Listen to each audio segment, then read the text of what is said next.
আজকের ভ্রমণ পুণ্যতীর্থ ভারত গ্রন্থ থেকে। এটি বেলুড় মঠের সংঘাধ্যক্ষ কর্তৃক সর্বস্বত্ব সংরক্ষিত। রচনা রামকৃষ্ণ সংঘের প্রয়াত সন্ন্যাসী স্বামী দিব্যাত্মানন্দজি মহারাজ। গ্রন্থ পাঠে শ্রী দেবজিৎ বর্মন। ভগবত পথের পথিকদের কাছে ভারতের হিন্দু তীর্থস্থানগুলির আকর্ষণ প্রবল ও চিরন্তন। এর সঙ্গে দুর্গম তীর্থগুলির দর্শনের মধ্যে অ্যাডভেঞ্চার মনোভাবের পরিতৃপ্তি, নৈঃশব্দ সৌন্দর্যের রূপ উপভোগ থাকে। দিব্যাত্মানন্দজির বিবরণে সব দৃষ্টিভঙ্গিরই ছোঁয়া রয়েছে, তবু প্রধানভাবে ফুটে উঠেছে জ্ঞান অনুসন্ধিৎস এক ভক্ত সন্ন্যাসীর পর্যবেক্ষণ। 1348 বঙ্গাব্দে তিনি ভারতের তীর্থাদি ভ্রমণ করেছিলেন। লিপিবদ্ধাকারে পুস্তক প্রকাশিত হয় 1370 বঙ্গাব্দে। তাই বর্তমানে স্থানগুলির রূপের বা ভাবের পরিবর্তন হয়েছে। এই পরিবর্তন মহাকালের প্রতি পদক্ষেপেই ঘটছে। নিত্য পরিবর্তন আছে বলেই এই সংসার জগৎ নামে অভিহিত। এই পরিবর্তনের কথা স্মরণ করলে বর্তমান ভ্রমণকারীর কোনো অসঙ্গতি দৃষ্টিগোচর হবে না।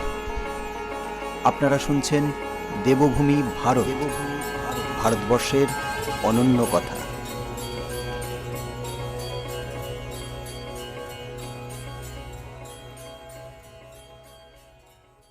পুণ্যতীর্থ ভারত গ্রন্থের আজকের তীর্থ মণিমহেশ।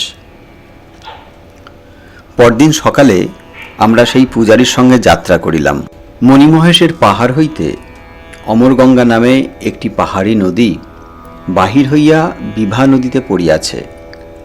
আমরা অমরগঙ্গার ধারে ধারে চড়াই করিতে করিতে চলিয়াছি।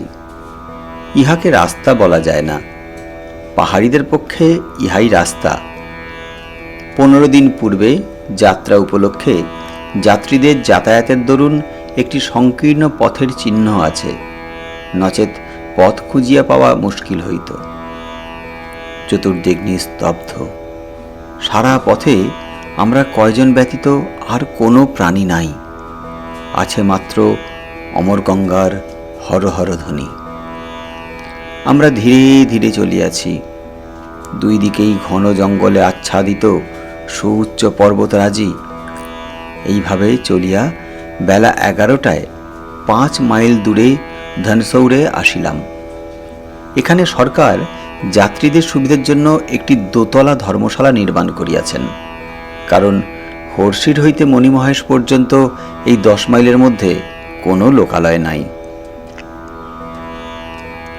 একদিনে এই 10 মাইল গিয়া পূজা ও দর্শনান্তে ফিরিয়া আসা খুবই কষ্টকর। ধর্মশালা হওয়াতে যাত্রীরা প্রথম দিন এখানে বিশ্রাম করিয়া দ্বিতীয় দিন দর্শনাদির পর হর্ষিরে ফিরিয়া আসে। এই স্থানটি খোলা ময়দানের মতো। আকাশ বেশ পরিষ্কার, রোদ উঠিয়াছে। আমরা রোদে বসিয়া কিছুক্ষণ বিশ্রাম করিলাম। চারিদিকের পর্বত শিখরে ধবল তুষার রাশির ওপর সূর্যকিরণ পতিত হইয়া সোনার মতো চকচক করিতেছে। অধিকাংশ পাহাড়গুলির শিরোভাগ গাছপালা শূন্য। এই স্থানের উচ্চতা 11,500 ফুট। কিছুক্ষণ পরে কুলিরা আসিল। ধর্মশালার একতলায় ও দোতলার যাইবার মাত্র একটি দরজা আছে, তাহাও বন্ধ করিবার কোনো ব্যবস্থা নাই। ধর্মশালাটি দৈর্ঘ্যে প্রায় 30 ফুট ও প্রস্থে 15 ফুট হইবে। দোতলায় কাঠের পাটাতন ও উপরে টিনের ছাদ আর পাথরের দেওয়াল। নিচের তলা ভেড়ার বিষ্ঠায় পরিপূর্ণ। উপরেও কিছু আছে। নিচের তলায় একটু জায়গা পরিষ্কার করিয়া রান্নার বন্দোবস্ত হইল। কুলিরা উনুনের পাশেই তাহাদের শুইবার জায়গা করিল। আমরাও উপরে পরিষ্কার করিয়া নিজেদের বিছানা করিলাম। উপরে থাকিয়াও বিষ্ঠার সুবাসে অতিষ্ঠ হইতেছি। কোনোই উপায় নাই যে ইহার হাত হইতে রক্ষা পাইব। আশ্চর্যের বিষয়, কুলিরা নিচেই নির্বিবাদে রাত কাটাইল। বিশ্রামের পর দেখি আকাশ মেঘাচ্ছন্ন। সূর্যদেব মেঘের আড়ালে লুকাইয়াছেন। দেখিতে দেখিতে বেশ জোর এক পরশলা বৃষ্টি হইল। ঠান্ডার মাত্রা আরো বাড়িয়া গেল। জামা কম্বল যাহা ছিল সবই পরিয়া লইলাম, তাহাতেও নিস্তার নাই। পরদিন ভোরবেলা দেখিলাম যে সকল পাহাড়ের মাথা গতকল্য বরফ ছিল না, সেই সকল পাহাড়েও বরফ পড়িয়াছে। প্রাতকৃত্য সমাপন করিয়া বেলা 7টায় আমরা 2 জন, একজন কুলি ও পূজারী, এই 4 জনে মণিমহেশ দর্শনে যাত্রা করি। চাম্বার কুলিটি কিছু খাবার, কাপড় ও গামছা লইয়া আমাদের সঙ্গে চলিল। অপর কুলিটিকে আমাদের জিনিসপত্র পাহারা দিতে ও রান্না করিয়া রাখিতে বলিলাম। সে পূর্বে মণিমহেশ দর্শন করিয়াছে, কিন্তু চাম্বার কুলিটি কখনো এখানে আসে নাই। আজও আমরা ছাড়া আর কেহ পথে নাই।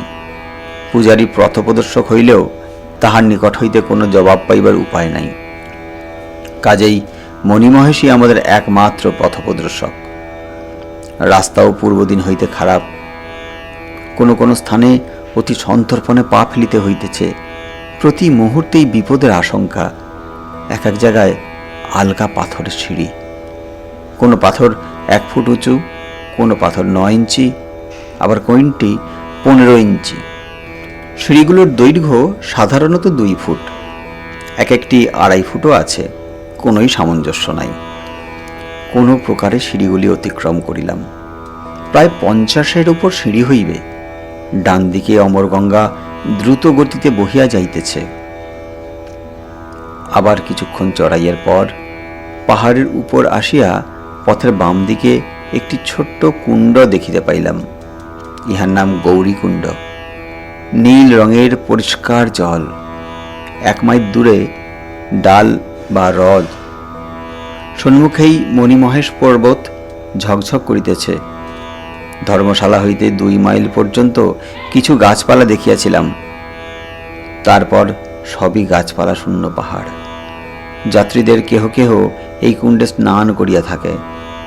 পাহাড়িরা সাধারণত হর্ষির হইতে খালি পায়ে দর্শনে আসে। ইহাই তাহাদের রীতি। কেহ যদিও জুতা সহ আসে, তাহলে এই স্থানেই উহা ছাড়িয়া যাইতে হয়। আমাদের কুলিটিও এই স্থানে জুতা রাখিল। পূজারী খালি পায়ে আসিয়াছিলেন। আমরা মণিমহেশকে প্রণাম করিলাম। বাকি 1 মাইল পথ পূর্বেকার তুলনায় সমতল বললেই হয়। ডালের দক্ষিণ দিকে আসিয়া আমরা একখানি পাথরের উপর বসিলাম। এখন বেলা প্রায় 10:30। আজ শনিবার 19শে সেপ্টেম্বর, ভাদ্র কৃষ্ণা একাদশী। আজ আমার জীবনের এক পরম পুণ্যতিথি। আজ আমি পুণ্যতীর্থ মণিমহেশে আসিয়াছি। তাহার আশীর্বাদেই আসিতে পারিয়াছি। না হইলে আমার সাধ্যও ছিল না এই দীর্ঘ ও দুর্গম পথ অতিক্রম করি। এই হ্রদেই স্নান করিতে হয়। ইহাকে ডাল বলিয়া থাকে। জলের উপর স্বচ্ছ কাচের মতন বরফ ভাসিতেছে। হ্রদটি দৈর্ঘ্যে প্রায় 300 ফুট ও প্রস্থে 250 ফুট। চারিধারেই কাঠকয়লা ও ভেড়ার শিং দেখিতে পাইয়াছি। ওইসব ধনির কাঠকয়লা পড়িয়া আছে। কাঠকয়লা 5 মাইল নিচে ধর্মশালার নিকট দেখিতে দেখিতে আসিয়াছি। আর গদ্দিরা মণিমহেশের উদ্দেশ্যে হাজার হাজার ভেড়ার বলিদান করিয়াছিল। সেই সব ভেড়ার শিং এখনো পড়িয়া আছে। এই হ্রদের উচ্চতা প্রায় 14,000 ফুট। নির্মল আকাশ, বেশ রোদ। একটু বিশ্রামান্তে বরফ ভাঙিয়া স্নান করিলাম। নিকটেই একটি মর্মর পাথরের চতুর্মুখ শিবলিঙ্গ। জনৈক শেঠ এই শিবলিঙ্গ প্রতিষ্ঠা করিয়াছেন। সকলেই মণিমহেশের উদ্দেশ্যে এই শিবকে পূজা করিয়া থাকে। উন্মুক্ত আকাশই শিবের আচ্ছাদন। আমরাও পূজাদি সমাপন করিলাম। গোমুখীর জল, চন্দন মাখানো বেলপাতা, সুগন্ধি ধূপ ও আতর উৎসর্গ করিলাম। কিছু পাহাড়ি ফুল তুলিয়া অঞ্জলি দিলাম। রুটি ও গুড় নিবেদন করিলাম। পরে চা তৈয়ার করিয়া প্রসাদ পাইলাম। পাত্রের অভাবে ছিপি বা কমণ্ডলুতেই চা তৈয়ার করা হইল। এই ছিপি সামুদ্রিক নারকেলের মালা হইতে তৈয়ার করা হয়। সাধু মহাত্মাগণ ধাতু নির্মিত কমণ্ডলু ব্যবহার না করিয়া ইহাই ব্যবহার করিয়া থাকেন। সম্মুখে অব্রভেদী চিরতুষারমণ্ডিত মণিমহেশ পর্বত। পর্বত শিখরের 1/4 নিচে কয়েকটি বরফের মূর্তি দেখিতে পাইলাম। ইহারাই সেই গদ্দি মহাত্মা, ভেড়া, কাক ও সাপ পাথর হইয়া বরফে আচ্ছাদিত। ওই পর্বত শিখরের উচ্চতা প্রায় 18,000 ফুট। চতুর্দিকে সমস্ত পর্বতশ্রেণী সেও আচ্ছাদিত। সূর্যরশ্মি ওই চির তুষারের উপর পতিত হওয়ায় উহার ছটাতে ঝলসাইয়া গেল। ওই প্রতিফলিত প্রভাই মণি মহেশের দিব্য জ্যোতি। প্রকৃতি শান্ত ও ধীর স্থির, সারা শব্দ নাই, গাছপালা নাই, জনপ্রাণী নাই। তবে কি আছে এখানে? কিন্তু কিছু না থাকিলে তবে কেন ভক্তবৃন্দ এত কষ্ট করিয়া ছুটিয়া আসে? কেন আমরা আসিয়াছি? সে কি কেবল এই নির্জনতা আর এই অসহ্য শীতের জন্য? তাহার জন্য এখানে আসিবার প্রয়োজন কি? আছে, প্রয়োজন আছে। ওই তো ডালের স্বচ্ছ সলিলের তরঙ্গমালার সহিত মণি মহেশের প্রতিবিম্ব নৃত্য করিতেছে। চারিদিকে নবশ্যাম দুর্বাদলের মতো ক্ষুদ্র ক্ষুদ্র প্রস্ফুটিত পুষ্পরাজি আনন্দে বিভোর হইয়া মণি মহেশের মহিমা কীর্তন করিতেছে। ইহাই সেই অমরাপুরী। এই স্থানে প্রায় রোজই বৈকালবেলায় বৃষ্টি ও বরফ পড়িয়া থাকে। প্রণামান্তে বেলা 12টায় যাত্রা করিয়া আমরা 1:30টায় ধর্মশালায় ফিরিয়া আসি। আসিয়া দেখিলাম মণিমহেশ দর্শনে ডালহৌসি হইতে 3 জন পাঞ্জাবি ভদ্রলোক আসিয়াছে। তাহারা ধর্মশালার পাশেই তাঁবু খাটাইয়া আছে। আমরা একটু বিশ্রাম করিয়া কিছুক্ষণ পরে রওনা হইয়া সন্ধ্যার পূর্বেই হর্ষিডে আসিয়া রাত্রি জ্ঞাপন করিলাম। পরদিন ভরমোরে আসিয়া নাগাজির আতিথ্য গ্রহণ করিলাম। তাহার বিশেষ অনুরোধে আমাদের একদিন সেখানে থাকিতে হইল। পরদিন 21শে সেপ্টেম্বর মহালয়া ও সূর্যগ্রহণ উপলক্ষে একটি কুণ্ডতে স্নান করিলাম। তাহার পরদিন দুরুঙ্গাটিতে মধ্যাহ্ন আহার শেষ করিয়া চুড়িতে সেই মারোয়ারি দোকানদারের ভিক্ষা গ্রহণ করিলাম। পরদিন বেলা 11টায় একটি চটিতে আসিয়া দোকান হইতে ধান সহ মোটা চাউল ক্রয় করিলাম। আর কিছুই পাওয়া গেল না। ভালো চাউলের কথা জিজ্ঞাসা করায় দোকানদার বলিল, এই চাউলই আমাদের রাজা খাইয়া থাকেন।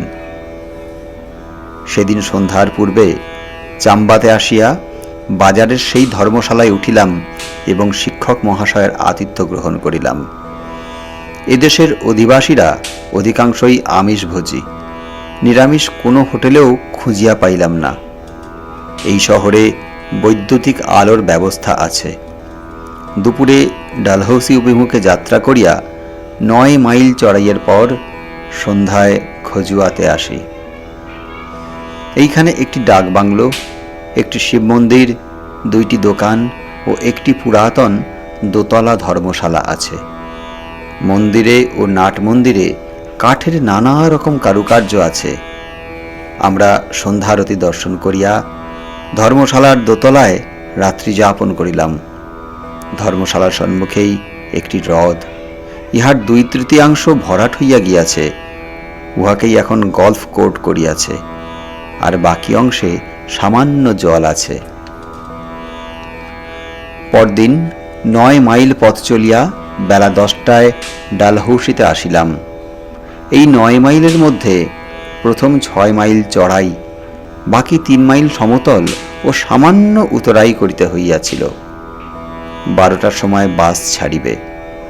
একটি হিন্দুস্থানি পানের দোকানদার হোটেল খুলিয়াছে। আমরা খাবারের কথা জিজ্ঞাসা করিলাম। দোকানদার বলিল, হ্যাঁ, 2 জনের হইয়া যাইবে, তবে 4 আনা হিসেবে পয়সা দিতে হইবে। আমরা তাহাতেই রাজি হইলাম। সে আমাদের খাইতে দিল। ইতিমধ্যে তাহার সঙ্গে মণিমহেশের কথা হইল। দোকানদার আর পয়সা গ্রহণ না করিয়া বলিল, आप लोग महात्मा है और मणिमहेश दर्शन करके आया। आप लोगन को खिला के मैं तो धन्य हो गया।